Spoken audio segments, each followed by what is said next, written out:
Hi, it's Fiestaro. Hello all signs. So, tingnan natin. Okay, kung ano ang next action ng taong iniisip mo pagdating sa'yo. Syempre, okay? So, syempre, oo, before tayo mag-start, kung hindi ka pa nakakapag-subscribe, please do subscribe and hit the notification bell para lagi po tayo maging updated sa mga mangyayari pa lang. Okay, and yeah, oo, kung may tanong po pagdating sa ating private reading, sa ating all-in-one evil eye bracelet, sa ating evil eye ring, and sa ating evil eye necklace, tanong lang po, no, message lang po sa atin pong FB page for more info. Oo. So, hindi rin kami natanggap ng phone call, hindi rin kami natanggap ng calls. Okay, so avoid mo. Oo, avoid nyo dahil hindi rin naman po yan masasagot. Okay, so yeah, just PM lang po, ha? Okay, so ano ang next? Oo, action ng person na iniisip mo.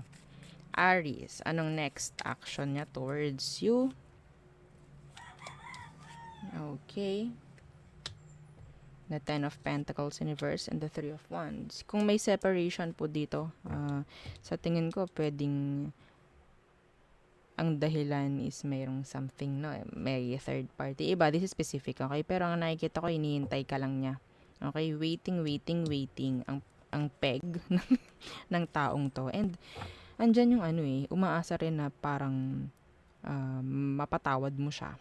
Okay? Parang ganyan ang nakikita ko sa taong yan. Okay?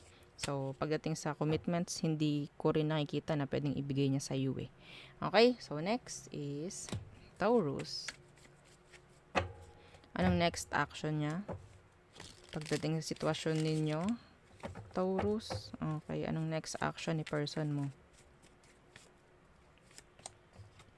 The Knight of Cups. So, may energy rito ng parang paglapit, pagbibigay ng offer sa'yo. Yeah, and the Queen of Swords. Oh my God. Okay. So, next, eto be careful with this one. Okay, kasi ang nakikita ko sa kanya, pwedeng lalapit siya. Okay, siya yung makikipagayos, pero they will cut you off. Okay? Sila yung parang, okay, babalik ako, pero, I don't know kung ikaw yung umalis sa taong to eh. Kasi ang nakikita ko something like a revenge, no? Like, babalik siya sa'yo, pero siya yung parang aalis. Parang gusto niyang bumawi, if ever. That's, specific po, ha? Kasi, yes, sa kanila, pwedeng may ego, pride nila, pwedeng nadali yun, nasagi mo, parang ganyan, okay, babalik ako. Tapos, makikipag, konting, di ba, kwentuhan, mga ganyan. And then, after, okay, cut off ko sa Taurus. Be careful. Okay, so next, Gemini. Okay, ano ang next action ng person mo pagdating sa sitwasyon nyo?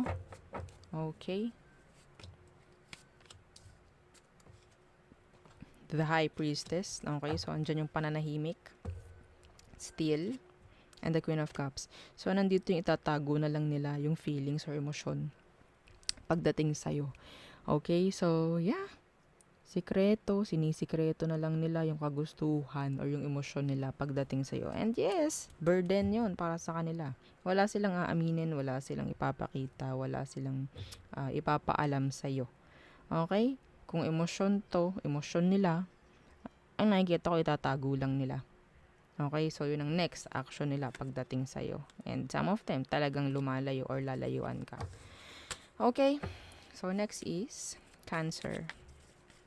Cancer, ano ang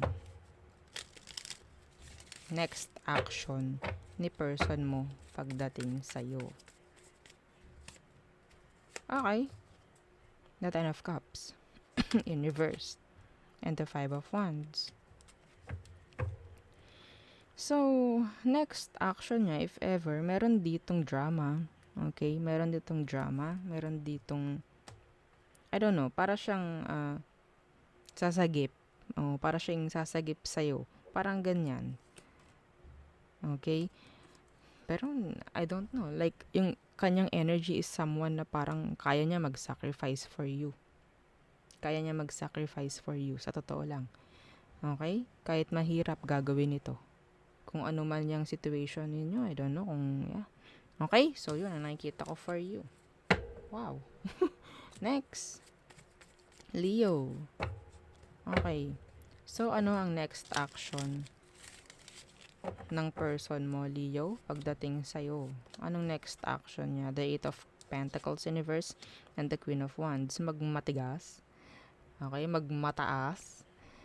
No effort na gagawin itong taong to. Kasi parang tingin niya sa sarili niya, siya yung dapat gawan mo ng way or effort. Okay? So, hindi siya aalis, hindi siya lalayo. Ego. Okay? So, yun ang nakikita ko. Virgo. Ano ang next action niya pagdating sa sitwasyon nyo? Tingnan natin. Ano ang next action niya towards you? The Five of Pentacles in reverse. So, be careful kasi may energy rito ng parang they will, like, play the victim. Parang ganyan. Play victim. Yeah, the King of Cups. So, nandito yung gagamitin yung emotion mo if ever na alam nila na may emotion ka for them. Be careful. Okay, the Empress is here na naka-reverse. This is you. Okay, this is your energy. So, Virgo, pwedeng tinalikuran mo to, mag-play victim sila, kukunin yung emosyon mo. Okay, like, pipilitin ng mga to na para maging open ka emotionally for them. Yun ang next action nila. Kukunin yung awa mo. Simpatya. Okay? So, ganun. Next. Libra.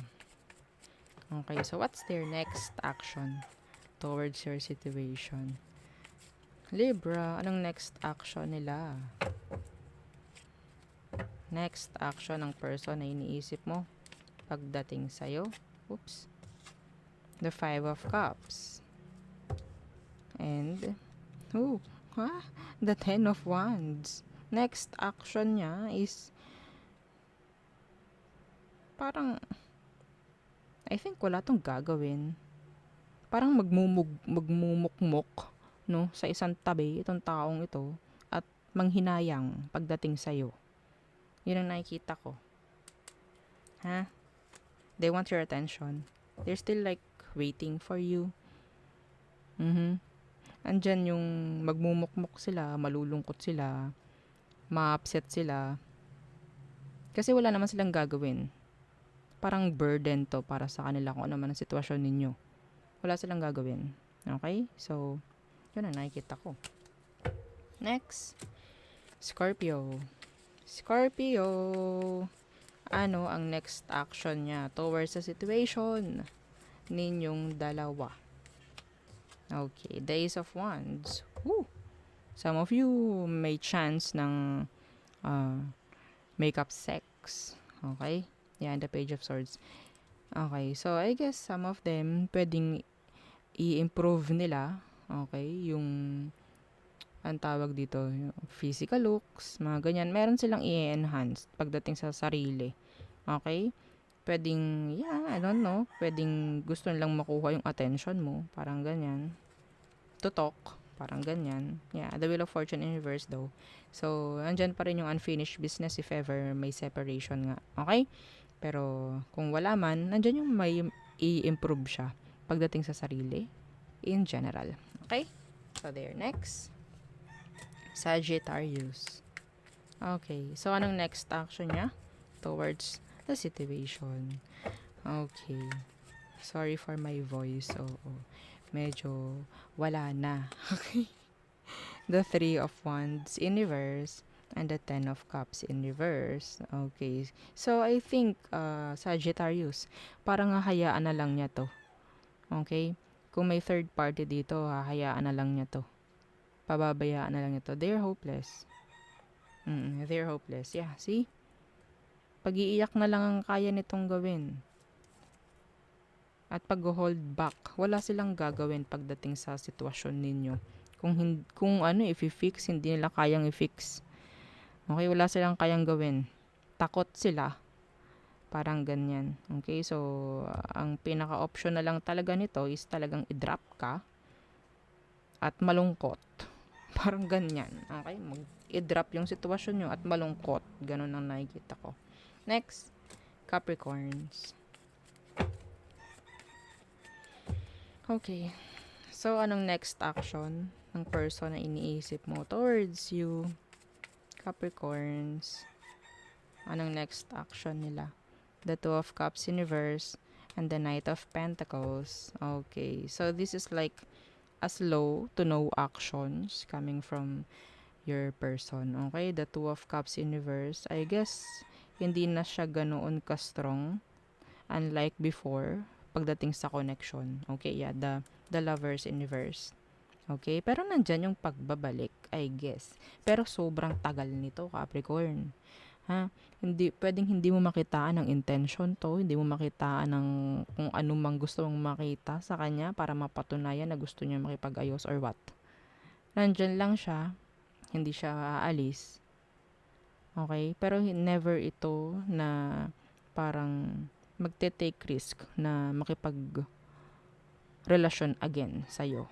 Kasi wala akong nakikitang relasyon dito. Okay? Yeah. I think andito yung close lang talaga sa'yo. Itong taong to talagang may pinagsamahan lang kayo. Okay? So, next is Aquarius. Aqua. Ano ang next action ng tao na iniisip mo pagdating sa'yo? Anong next action niya? The Two of Wands. To wait. Oo. At ilayo ang sarili sa'yo. Yeah. And the Two of Cups. Yes. Naghihintay habang lumalayo. Hindi naman to para maghintay. Okay? Kung walang emosyon. Okay? So, naghihintay lang to ng right timing, I guess. Yun lang ang nakikita ko. Next. Pisces. So, what's their next action? Pagdating sa'yo, Pisces. Again, don't forget to like, okay, share, and subscribe, okay, and follow our FB page. Okay, so Pisces, ano ang kanilang next action pagdating sa'yo? The Chariot. And, okay, so they're dropping you. Okay? Pagdistansya mula sa'yo, paglayo, and dropping. Surrendering. Parang ganyan. Pagdating sa improvement ng situation, wala na silang actions pagdating dyan. In general. Okay? They're dropping you. They're dropping the situation. Anything. Everything. Okay? So, yeah. There. Yun ang ating reading for all signs. Again, sabi ko kanina, yes. Don't forget to like, share, and subscribe and follow our FB page. Thank you.